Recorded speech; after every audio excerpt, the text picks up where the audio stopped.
אז לפני שאנחנו מתחילים להשקיע, בעיר מסוימת צריך להכיר אותה, וזה מה שאנחנו מנסים לעשות פה היום. אז שלום לכולכם, קוראים לי רועי פרידמן, אני מהרועי אינבסט. הערוץ שאני בעצם מקים עכשיו נועד לעזור לכם ללמוד על אנגליה ועל ההשקעות שם. אם זו הפעם הראשונה שאתם כאן, אתם מוזמנים לעשות סאבסקרייב לערוץ, כדי לקבל כל פעם שאני מעלה משהו חדש, כדי שלא תפספסו את המידע. בסרטון היום אנחנו נדבר על 3 דברים. אחד זה 2 השכונות שדיברנו עליהן בפעם הקודמת, נעבור עליהן ברפרוף. 2 שכונות חדשות שלא דיברנו עליהן עדיין, ו3, בגלל בקשות שלכם, בעצם נדבר על ההוצאות של דירות להשכרה. וכמובן, אם אתם חושבים שהווידאו הזה נותן לכם ערך, בבקשה תלחצו על לייק ותעזרו לי לקדם. אז בואו נתחיל. הנקודות החשובות. בגדול, אם השיחה מתנתקת, תיכנסו בבקשה לאותו לינק ואתם תחזרו לשיחה. אם לא נרשמתם, עכשיו זה הזמן להירשם בדף נחיתה, כדי שפעם הבאה אני אוכל לעדכן אתכם ולשלוח לכם על ההרצאות הבאות שיהיו. אני אשתדל לעשות את זה כל יום חמישי באופן קבוע. כל מה שמדברים היום בשיחה, כמובן נכון לאתמול או היום, והדברים משתנים כל הזמן, במיוחד עכשיו בתקופה של הקורונה. אז מה בעצם קורה באנגליה היום, נכון להיום? יחסית לישראל, המצב שם פחות טוב ממה שבארץ. הסגר שם הרבה פחות נוקשה, כמו שדיברנו כבר בפעמים הקודמות, היא כן משתפרת, כן יש ירידה בכמות הנפטרים, יש עלייה בכמות האנשים שנדבקים, אבל זה בגלל שהם עושים הרבה יותר בדיקות, הם משתדלים להגיע ל100,000 בדיקות, ולכן מגלים שיש גם יותר חולים. היום הם כרגע ב80,000 בדיקות ביום. אז זה בגדול מה שדיברנו מקודם, כל יום בשעה 5 יש עדכון מצב, הוראות הממשלה כרגע, וזה מה שהיה בשבועות האחרונים, וצפי שזה יימשך לפחות לעוד שבועיים עד 7 שבועות, זה ההוראות האלה.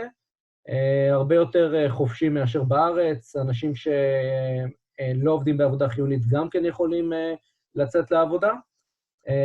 עבודה חיונית יכולים גם לשים את הילדים בבית ספר. זה בגדול. הדבר החשוב שהם הצליחו להגדיל למשך יומיים את כמות הבדיקות מעל 100,000, ואז ירדו לאזור ה80,000. עכשיו נדבר קצת על ליברפול. בעצם פעם שעברה דיברנו על L11 ו-L13, היום אנחנו נדבר על L9 ו-L10. רק אני אחזור קצת על מה שלמדנו פעם שעברה, L11 ו-L13, הנקודות החשובות. אני אוהב את השכונות האלה, אחד, בגלל אלדר-היי צ'ילדרן הוספיטל, שזה בית החולים הכי גדול בעצם באזור לילדים. יש את ליטלווד בילדינגס, שיש שם בעצם את אחד מהסטודיואים הגדולים באנגליה, שהולך להשקיע שם 50 מיליון פאונד בלהקים סטודיו מאוד גדול לקולנוע. השקעה מאוד מאוד מעניינת. אז זה L13. L11 בעצם נמצא מתחת לשני השכונות שאנחנו הולכים לדבר עליהן היום. בגדול L9 זה פה ו-L10 זה כאן. L11 נמצא ממש מתחתם. הדברים המעניינים בעצם בשכונה הזאת, זה דבר ראשון, בית החולים הגדול באזור זה Entry University Hospital. אנחנו עוד נדבר על זה עוד מעט יותר לעומק. יש בעצם את הפארק הגדול וארמון מאוד מאוד יפה, קיים כבר מעל 500 שנה, כמעט 500 שנה, ויש לו חיבורים מאוד מהירים ל-M57, שאפשר בעצם להגיע כמעט לכל מקום, לשדה התעופה, לפרסטון בצפון, או למנצ'סטר בעצם במזרח, ויש בית ספר לרכיבה על סוסים מאוד חמוד בקאנטרי פה. אז עכשיו ניכנס יותר לעומק לשכונות החדשות, שאנחנו הולכים לדבר עליהן היום. אנחנו הולכים לדבר על L9 ו-L10, הדברים המעניינים בעצם מסומנים, גם יש לנו את החיבורים ל-L57, ויש פה גם ל-L59 צפונה. יש ב-L9 את אחד ממגרשי הגולף הארוכים והגדולים באנגליה, כמובן שהוא סגור זמנית עכשיו בגלל הקורונה. עוד משהו מעניין זה Entry University Hospital, שזה אחד מבתי החולים הוותיקים והגדולים בעצם באנגליה. אותו דבר גם L10, כי L10 בעצם נמצא צמוד לשכונה פה מלמעלה, כמו שאתם זוכרים, L11 פה למטה. אז זה בגדול מה שמקודם הראיתי לכם במפות. Entry University Hospital, זה אחד מהגדולים באזור, קיים מעל 120 שנה, הוא חלק מארגון יותר גדול של 4 בתי חולים אוניברסיטאיים בליברפול, מעסיק מעל 15,000 עובדים, פוטנציאל תעסוקה מאוד גבוה, וגם אנשים יותר איכותיים, שגרים כמובן קרוב לבית החולים. סיימו שם שדרוג של מרכז טראומה מאוד גדול וחדשני ב-35 מיליון פאונד, מגרש הגולף כבר דיברנו, ומסלול מרוצי סוסים, שכחתי להגיד, מאוד גדול שם. מה עוד? מרכז עסקים, יש פה תמונה שלו, גם הרבה חנויות וגם כן משרדים באזור שמעסיק, יש הרבה מאוד עבודות שמאפשרות שם. אוקיי, אז עוד כמה דברים מעניינים. בשכונה ממוקם גם בית כלא הפרטי הראשון באנגליה, בגדול זה בית כלא לצעירים, זה עוד אנשים בעצם שפוטנציאל תעסוקה, הוא באזור בית החולים, בית הכלא. בנוסף יש שם גם בית חולים לחולי נפש באזור, עוד פעם גם פסיכולוגים, רופאים, זה בעיקר אנשים שאני מחפש ובודק. מה שמעניין, אמזון פתחו מפעל ממש מעבר לרחוב, מפעל לשילוח בכל הצפון, מרחק של 14 דקות נסיעה, בעצם מהשכונה שלנו, ויש גישה מאוד קלה, אני שנייה אסתכל פה, L10 זה זה, L9 זה פה, בעצם המפעלים של אמזון נמצאים כאן, ממש מעבר לכביש הראשי. 14-15 דקות נסיעה. L20, אני עוד מעט אתן לג'ולי להרחיב קצת על השכונות באנגלית וגם להראות דוגמאות. L20, בעצם מה שמעניין, הוא נמצא ממש על הנמל, אתם רואים, זה בעצם הנמל, זה העיר עצמה, מרכז העיר, הוא נמצא צפונית. הדברים המעניינים, דבר ראשון, שיש קניון מאוד מאוד גדול, 132 חנויות, 90% תפוסה, שנמצאת באמצע השכונה שלנו. הקניון נרכש על ידי המועצה האזורית, משהו מאוד מעניין, בשנת 2017, ב-32 מיליון פאונד, חלק מהאסטרטגיה, ההשקעה של המועצה, שכל המטרה זה ליצור מקומות עבודה, שיפור התחבורה, חידוש העיר, ושדרוג ההון האנושי, שזה בעצם מעביר אותנו ליוניברסיטי סנטר של האג'ברד. יש שם אזור מאוד מאוד גדול, 5,000 תלמידים, מעל 300 קורסים, הרבה מאוד מרצים, וכל המטרה היא בעצם לשדרג את האוכלוסייה שגרה בשכונה שם. יש את כל נושא ליברפול 2, שזה פרויקט ענק שהסתיים כבר, שהמטרה שלו הוא להסב את כל אזור הנמל, שהוא צמוד לשכונה, שהוא יהיה אחד הנמלים המתקדמים בעולם, 400,000 פאונד השקעה בעצם בכל התחום הזה. התחילו את החלק השני של השדרוג עכשיו, הזמינו מנופים מאוד גדולים שכבר הגיעו, ואמור להסתיים ב-2021.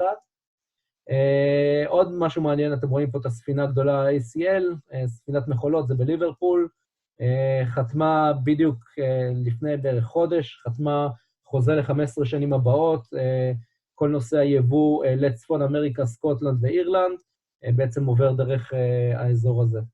כל מה שקשור ברכבים, יש מפעל של יגואר בדרום העיר, שמייצרים שם רכבים, כל מה שקשור לזה. אז זה היה בקצרה, בגדול על השכונות. אני אציג עכשיו את מרטין וג'ולי, הספקתם להכיר אותם משני ההרצאות הקודמות.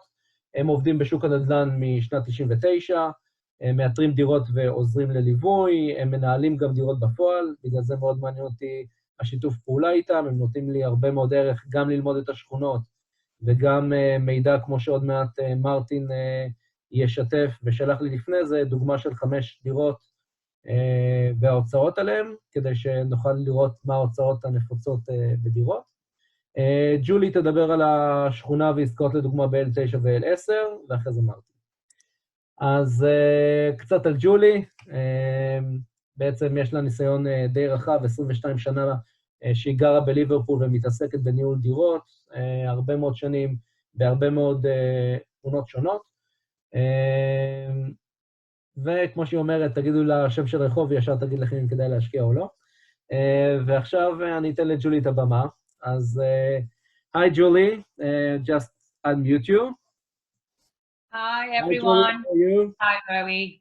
Can you hear me okay? Yeah, everything is good. I can hear you. I look great in that picture. Nice to see everybody. Okay, all right. So we've talked in the past 2 meetings, probably. I don't want to repeat myself too much if you've been here before. So we have been covering a couple of different areas, as Rowie has explained. So tonight, 2 of the areas I wanted to talk to you about was L9 and L10. Rowie's briefly gone over those to explain what is in the area of Aintree and Fazakerley. So of course you have Aintree Hospital, we touched on that last week. You have the race course, the golf course, and you have lots of industrial units in the area as well. So we have the Amazon distribution centre. I think you've already covered that, haven't you? Yeah. Rowie, in your description, fantastic, thank you.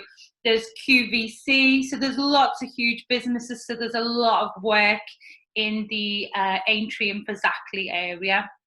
And there's 2 deals that I just want to show you that we have currently on the market in L9. These properties have now been on the market for a while, and they were put on the market just before the UK went into lockdown. So the prices that I show you now, we may actually be able to reduce those quite significantly because they have been on the market for some time. But this is an overall to give you an idea of what type of houses are available and how much you're looking to pay in the L9 and L10. So here we have a 3-bedroom mid-terrace house in L10. This is very close to the hospital. It's about 5 minutes walk from the Aintree Hospital, and it's very close to the motorway. As I said, it's on the market, it was on the market at £85,000, but there will definitely be room to negotiate on that because it's been on the market for around 2 months now. And the rental that you would achieve is £625 per calendar month. Just show you some photographs. So as you can see, it needs a little bit of tender loving care, needs a bit of a redecoration. And then as usual, we give you the comparisons and a breakdown of all of the costs. Now you will see on here that there's a landlord licensing, and that's the reason that's on there is because when we put together this brochure, the landlord licensing was still in effect. It's actually 0 now. So if you minus the £660 off that amount. Now, that it's good for us that this apartment is already a long time in the market because it says that maybe the clients are very eager to sell, so we can put maybe the price more down. Yeah, I think so. The price is on at 85, but we probably could have secured it a little bit lower than that around that time. So at the moment, I have checked, it is still on the market. So you could go in, I think, under 80 for this now, and you will get a really good deal. Perhaps around 86, 87, I would try at. And then that will give you room to spend the extra money on the refurbishment of the property.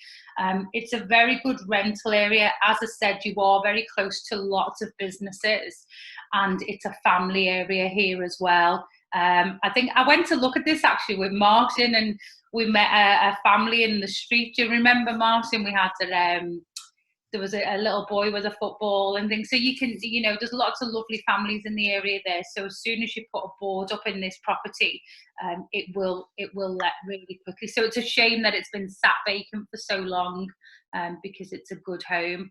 And you have a park just at the rear of this property as well. And then just another example of a typical house that you will get in the L9 postcode. So as I said, L9 and L10 are very close to each other. So this is a Georgian house. So this is L9. It's been on the market, as I said, since before we went into lockdown, and it is still on the market at 90,000. So again, you could probably put in an offer of around 84, 85 on this, and it possibly will be accepted.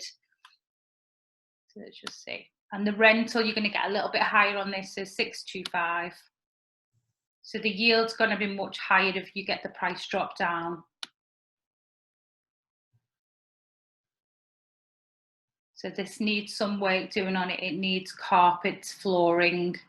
I'll just go over what we quoted here. So I would say around £10,000 for the refurbishment cost. So if you could get that down to about 84 and then spend around £10,000 on the refurb, you're still getting a really good deal. And both of these properties are vacant, so you could go in, get the work done. Our maintenance teams are very quick and very hands-on at getting the work done as well, so they could have the turnaround within a week or two, and we could get a tenant in for you quickly as well. But again, same as L10, it's very close to the hospital, very close to the shops. Easy renters, very quickly tenants going in and out. As soon as it's bought, the refurb's done, you'll get someone in, and they would all be professional tenants as well. It's only a couple of minutes drive from the race course and the shopping centre. So these are two really good deals that have been on the market a while. They're not new ones from this week. They have been on for a while, and the reason I showed you these is so that they could, if anybody's interested, then we can speak to the vendors to get a good deal and secure these two. Yeah, in the end, that's the point of to find in distressed assets that you can buy.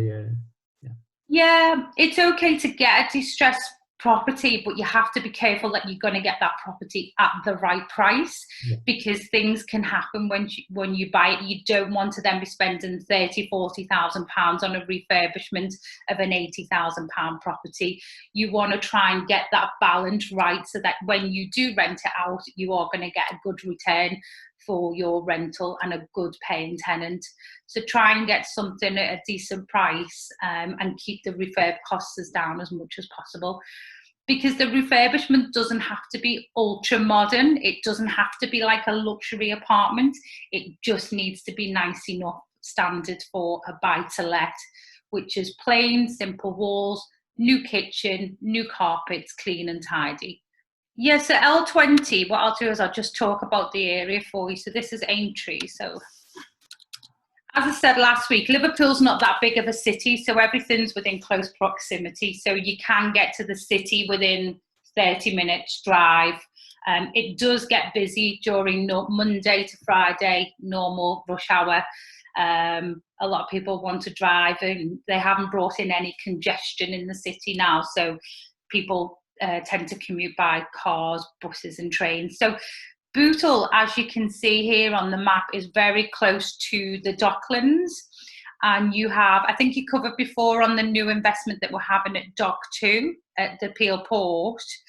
And that's a huge investment that's coming into the docks in the next couple of years, which will just be here. And that's very close to Bootle. The University Centre is just here on Balliol Road. So this area is a really good area to invest. So you will get a 3-bedroom mid-terrace property between, I've just sold one this week at 70,000. It was on at 75 and they offered 70 and that was accepted. They have a tenant who's already living in the property and the tenant's paying £550 per calendar month. So there's going to be no refurb on that. They're going to buy it and already have a sitting tenant. So as I said, the University Centre is just here on Balliol Road. You have all of the shops. You have a huge shopping centre here called the Strand, where you can buy clothes and all toiletries and lots of things. You have 2 train stations in Bootle and then others scattered around the area. So you can get buses, trains, public transport. And the houses here, there's not as many new builds as there is going up in the other areas of Liverpool in Bootle. There's lots of Georgian houses similar to the one that I've just showed you in L9. That would be the standard that you will get. So 3-bedroom, really good sized rooms, really good solid build. But in Bootle, what I will say is that you have to know the area very well. I couldn't say this area is great, this area is bad. Every street is different in Bootle, so you would always need to be advised if you were going to buy something. But here, when I'm sourcing properties, I'm only going to show you deals in great roads, great streets, and what I think is a good investment. If you ask anybody else, just make sure that they know the area and how much they know about it. You have to be really careful where you buy.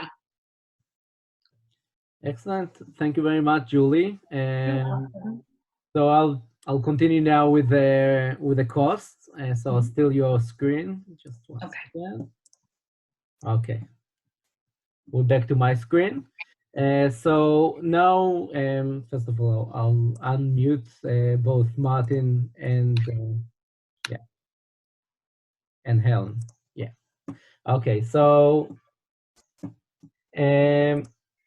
just one second. So about Martin, we already talked about him also.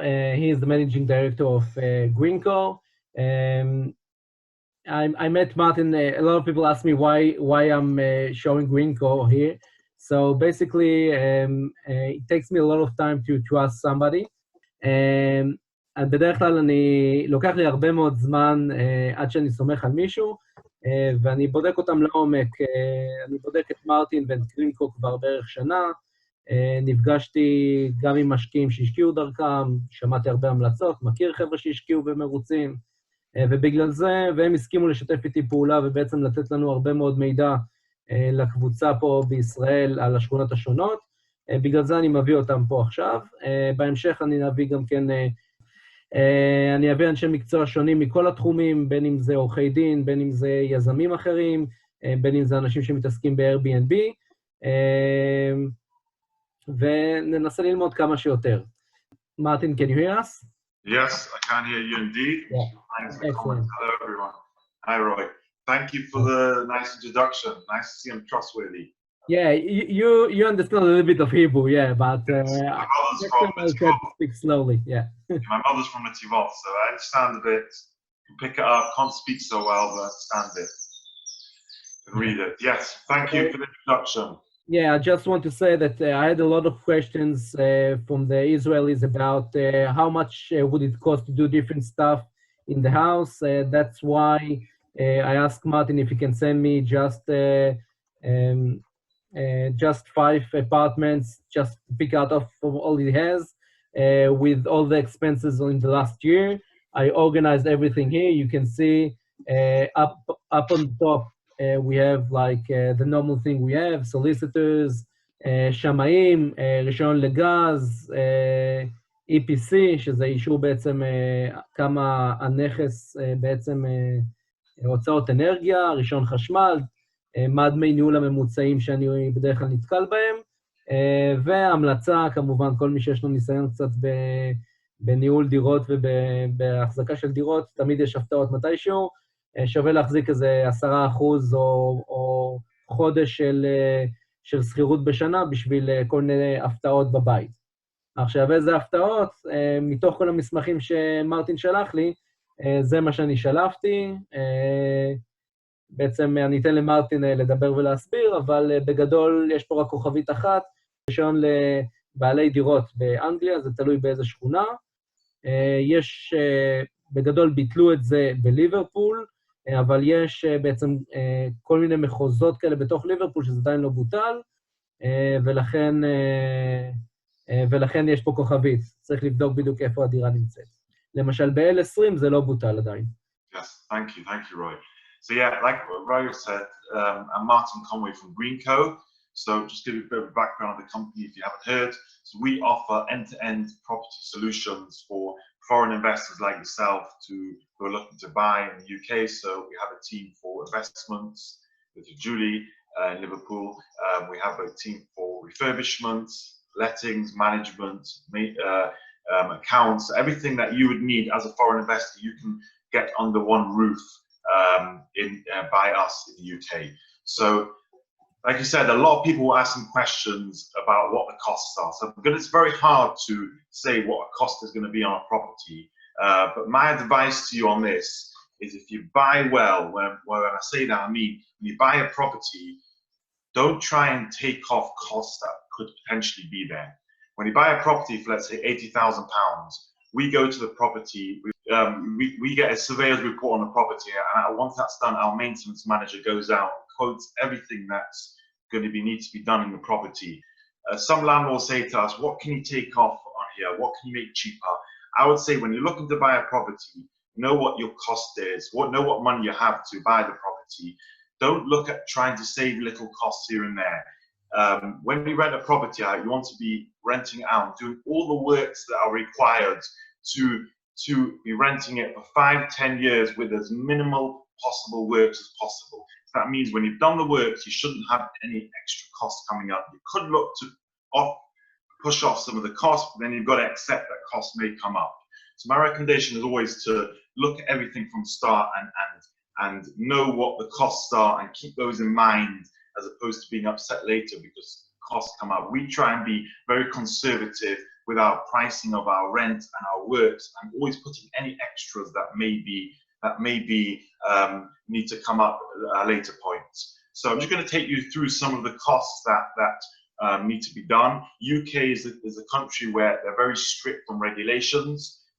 So it's not the government make you do certain things to be able to provide as a landlord to a tenant, and they make sure that you're covering all aspects of safety.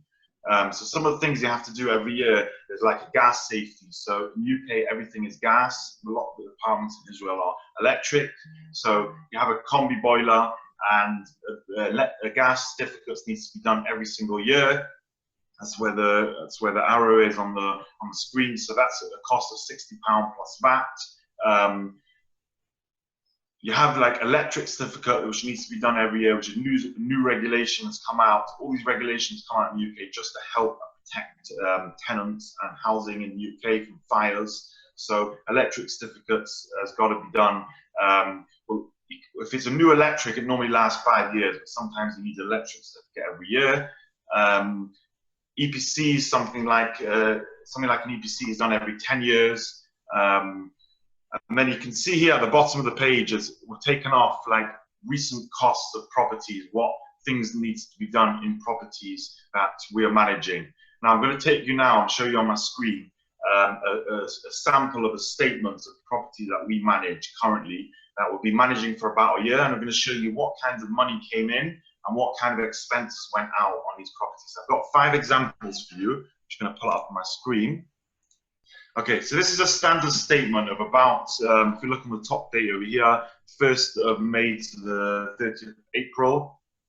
So it's 1 year of income, expenses, and what the landlord received on a property. So this first box, as you go from the top here, down till here, is the money that's come in from the tenant on behalf, it's come into us from the tenant on behalf of the landlord. So this is the rent that was paid in this property. Depending if it's housing benefit or private tenant, it might change the figures. Sometimes change slightly different because the benefit systems pay differently. But this is the money that's come in to our management company on behalf of the landlord. Now from this part over here is all the charges that we've charged them for. So management fee, letting fees, all examples of expenses that I've showed you. So I'm just going to take you through some of them. So this one was cutting a key for the property, copying the key. Then they had a letting fee, which was £480, as you can see on here. A leak repair, £96. That would generally be our maintenance team would go out and fix the problems. A lot of these things, if the house is in good condition when it's purchased or when you hand it to a tenant, you generally don't have these problems. Sometimes you can have a leak, but generally, in most cases, you wouldn't have issues like that. This is all just management fees that were charged for the property. So this is a gas safety certificate. This is a yearly charge like I was showing you. And this is electrical repair, which was done in the property, in this property. Sometimes, again, if the law of certificates have only just come out this year in the UK that you need a certificate for every property renting out. So when you do a certificate, sometimes you need to do a little bit of work to get it up to the regulation standards. Now, so this is the end of it. So to take you back to the top, the total income of this landlord for 1 year was £5,356.50. That was the total income for 1 year. Now, if I look at the total expenses of what he paid, what we charged him during that yearly period, that includes management, letting fees, certificates, anything that we charged for as a company during that management time came to £1,418.52. And the final box here is what we paid out to the landlord. So this is what we paid out to the landlord, which comes to a total for the year of £3,937.98. Does that kind of explain example? I can show you a few more examples now. Yeah, this is where this house is, in which L? I'm just going to bring in Helen here because she knows. I don't have the postcode here. Helen actually knows this property. You there, Helen? Yeah. So just about. Hi, everyone. Yeah, it's just a bit about maybe 91 Mackin Street, where it is, who the tenant is, what kind of tenants they are, how long they've been in there. Okay, so this tenant themselves, they've now been there in the property for just over a year. He is a working tenant, went through the referencing process, and we put him in that property. We took the management of that property on only about a week before we let it out. I'm not quite sure how much the person purchased it for because she'd had that property for quite some time. She used to previously live in it herself and then decided to let it out elsewhere. So this tenant, he's a good tenant. He's working hard. He used to live in one of our other flats down in Liverpool 13, but he now lives in the L4 area of Liverpool, which is about half a mile walk from our office in Liverpool. So whenever we need to do inspections or we go out to check if everything's okay, you know, it's not that far for us to have to travel. And he is a good tenant. He keeps in touch. And even through these times now with COVID-19, he's still managed to pay his rent or what he's agreed with his specific landlord at that time. It's not. That's good to hear. I'm going to show you maybe an example now. I've got another one. It's actually an Israeli client that bought from us. You actually know him, Roy. So I can give you an example of what he paid for it and what kind of money came in. This is actually the next example I'm going to give you. 53 Westcott is an Israeli client who purchased this property for £57,000 from us. So this property was actually in very good condition. So this is a good example of buying a property in good condition and not needing much work. So this is a really good condition house, not the greatest of areas, I would say, to be frank, but it came rented and it's still rented and it's still paying. So I'll just show you here. So this again is the same example. This is the total money that's come in. So the period is a bit longer. This is from when he purchased the property. He purchased it in February 2019. I've run it until May, 6th of May 2020, which was yesterday when I downloaded it. So the total income so far on that property is £7,061.01. That's what's come in from the tenants. Yeah. Yeah. Now, if I go through the expenses here. Sorry, say again? That's in L4 also, I see. That's in L4 also, yeah. Yeah. Oh, sorry, the postcode is here, actually. So if you go through here, it doesn't really, because of the condition was nice, very nice when he bought it, it doesn't really have any other expenses besides management. As you can see here, always says management fee for every month. Gas station certificate, which is a yearly requirement. There's no way of getting around that. You get obviously you might get the odd job here and there, but this is quite a kind of property where you have very, very little maintenance because of the condition.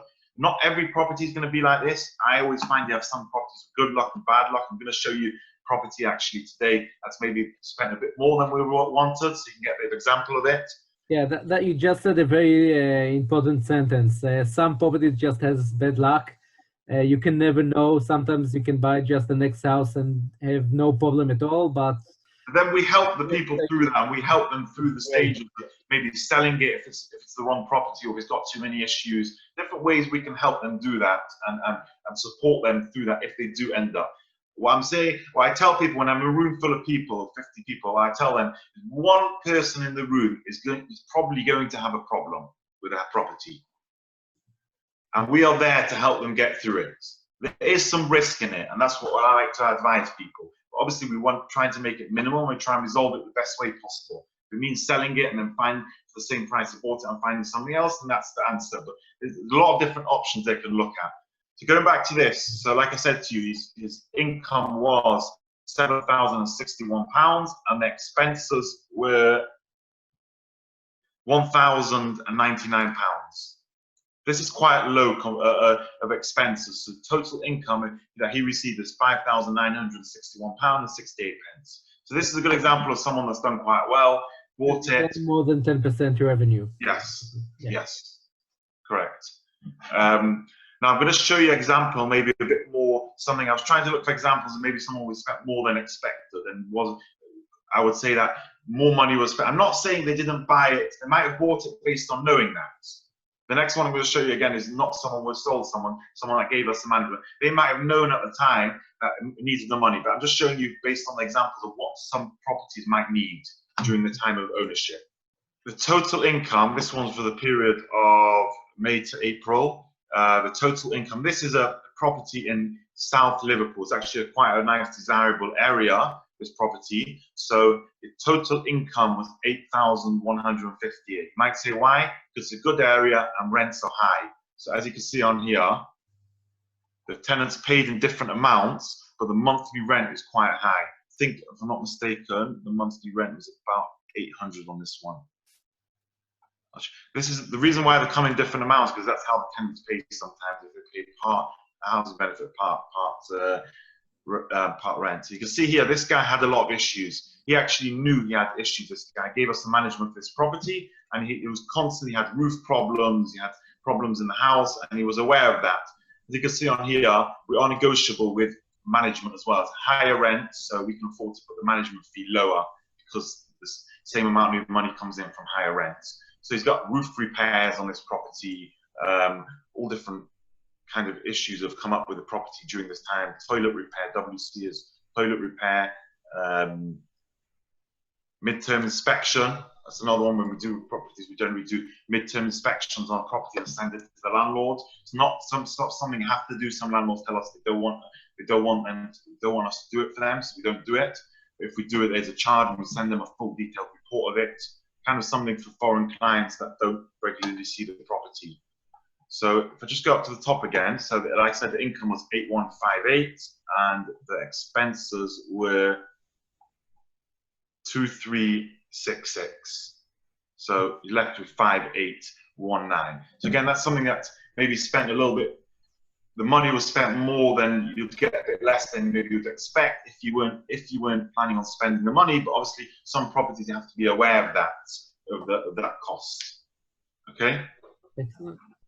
Now we have some questions. First of all, from Khadai, regarding insurance. What are we obligated to, and what do you recommend to do?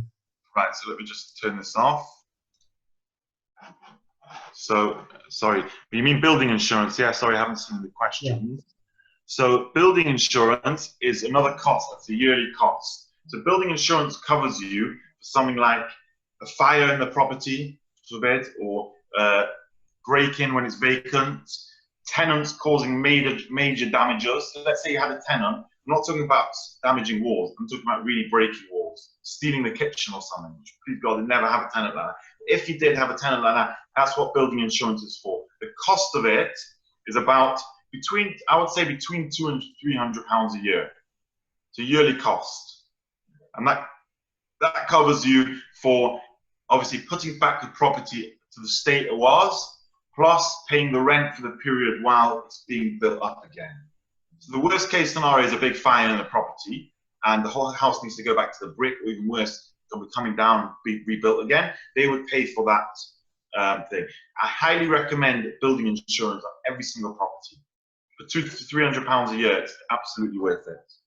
So does that answer the question for building insurance? Sorry, say that again. I missed that one. How much the prices will go up in 2 to 5 years? Yeah. It's very hard to answer that question when you ask me. Crystal ball you have behind you, so. Say that again? You have a crystal ball. Yeah. No, how I like to put it is, I would say property is probably one of the safest investments in the world. right? Yeah. That will bring you nice return. That's what most people would probably agree to that.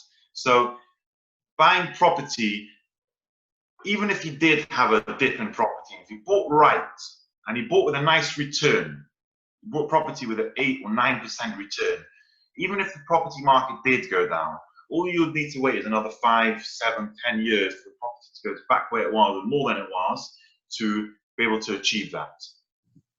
Yeah. The problem is when you buy wrong. So where do I think it's going to go, Liverpool? I think Liverpool's still quite cheap compared to other areas in the UK. You're still getting quite good returns, but you have to buy right in Liverpool. And when you do buy, I think you will get capital growth. The capital growth obviously runs off the whole country together. Certain areas have higher and lower capital growth, but buying in the right areas, you will see, I believe you will see capital growth in good areas in Liverpool, because supply and demand is there. They need 600,000 new homes in the UK a year just to provide the requirements for new homes in the UK.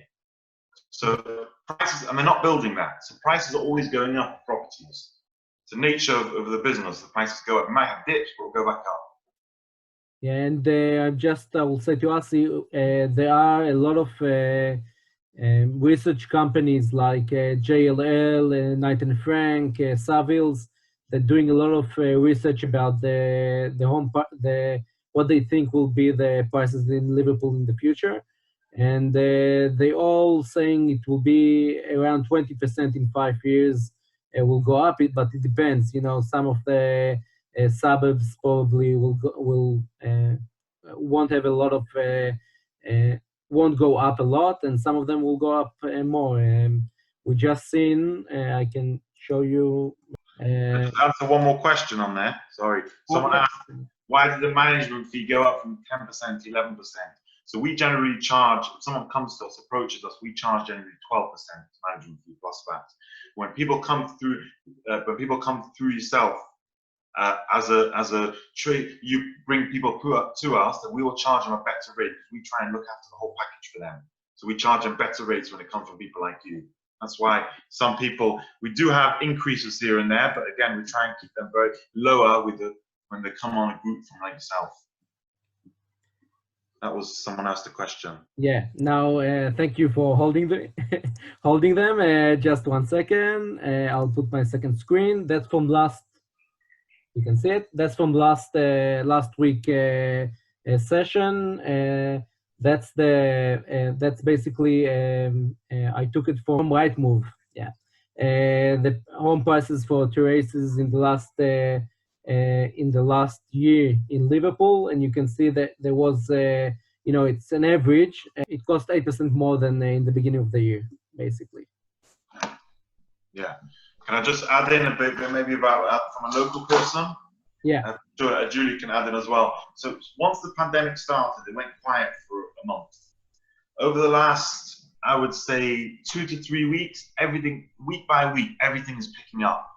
And I haven't seen at all, I don't know if you agree with me, Julie, at all a decrease in prices. Things are still going the same price. What the advantage you might get now, so I said a couple of weeks ago, is people that have had the properties on the market for maybe a month or two now, wanting to sell for personal reasons. I don't really see prices going down. The reason prices would go down is maybe the banks would recall loans, which are not doing that. They're actually making it easier they put a lot of things in place in the UK government to protect people at the moment. Mm-hmm. Do you agree with that, Julie? Yeah, sorry, I was trying to jump in there, but Rowie, you muted me, so I get it, be quiet. Yeah, in terms of the capital appreciation, I agree with what Martin was saying before, but just to give you an idea, if you look at the market in, for example, in L11, Norris Green, that we were talking about last week, the house prices in the last 5 years have gone from the average house price sale of £70,000 to now the prices are between £130,000 to £250,000. So because of the regeneration investments and the huge investments that are coming into the city in the next 5 to 10 years, you are going to see that capital growth across the UK, as Martin was saying. but look at the information that I'm giving to Rowie and that he's sharing with you in these talks, because there is a lot of investment coming into Liverpool. So if you buy in the next couple of years, you are going to see the capital growth and return there. At the moment, house prices, there's not that much of a shift. You can get reductions. People are dropping the prices. But as I mentioned last week, some people are staying put and they're not in that much of a rush to sell, because, again, they'll be wanting their return on investment from maybe when they purchased their property. So now you can get a good deal with some properties, and it's just a case of trying your luck and seeing how we can negotiate with a good deal for you. But they haven't dropped too much. I don't think it's hit the market too hard. Just put up a Get It Agent website. You can see here what was before the coronavirus started, and the red dots are when you had the close down, and you can see listings that were added to the market went down, and now they coming back up, and you can see the average views per listing is going up. And the overall buyers are more than the sellers. So when that happens, normally the prices don't go down. If there's more buyers than sellers, but yeah, and yeah, that reason will be because staff were furloughed by the government. So sometimes in the UK, you will get staff who are a little bit lazier and don't want to be proactive. But we believe in ourselves and keeping the market buoyant. So we have still been looking and making calls and sourcing deals. And unfortunately, not everybody across the UK is like that. If they say, go and take a week off, they're going to take the week off and switch the phones off. So this is why a lot of properties were not put on the market, because the agents just shut shop. So now that things are gradually starting to get back to normal, you will see that those stats will change.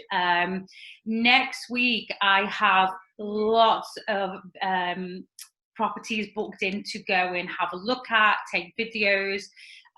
2 weeks ago, I couldn't do that. This week, I've been starting to go out, and people are letting me go back into their homes and take videos and source deals. So in the next couple of weeks, that will rocket, and the properties will be back on the market. And I can't stress enough, if there's something that's on the market now, now's the time to look at it and see if you can get yourself a good deal over the next couple of months and while the market picks up. Excellent. So I'll try to keep it less than an hour this time. So thank you very much, everybody. If you have any other question, just send it to me, ask me, and I'll try to connect you with Martin, Julie, and Helen to answer all your questions. אז בשבועות הבאים, בעצם מה שאני רוצה לעשות זה להביא את האנשים הבאים, גם מלווה משכנתאות שיסביר לנו קצת על המשכנתאות. אני אנסה להביא מישהו שמתמחה בבנק עם חוקי השריעה, שזה כנראה הבנק שכרגע נותן הלוואות לישראלים. בדרך כלל יש תהליך, זה לא כזה פשוט, וצריך לראות. אני אנסה להביא מישהו שיכול לענות לנו על השאלות. עורך דין לגבי רכישת דירת יד שנייה, מה כדאי לראות ומה להיזהר, ובעצם מה שאתם רואים פה, רואה חשבון, מנהל דירות Airbnb, איך אנחנו בודקים יד שנייה, נעשה עוד שיחה עם מרטין, איך הם בודקים את הנכסים בעצם, בנייה חדשה, איך בודקים פרויקט, ואני אנסה להביא גם יזם בריטי שבונה. זה בשבועות הבאים, מקווה שאני אצליח לעשות את זה כל יום חמישי. אני רואה שהאחי מבקש שנדבר יותר, אבל פשוט ננסה, עוד פעם, אני אנסה לעשות אחרי זה הרצאות יותר, תשלחו לי את השאלות, ננסה למקד, ועם הזמן נלמד איך עושים את זה כמו שצריך. אז תודה רבה לכולם. Thank you everybody. Thank you for all your time. Thank you, everyone. And we will see you all next week. Thank you. See you, everyone. Stay safe. Bye. Bye. Thank you. Bye. Good night. Good night.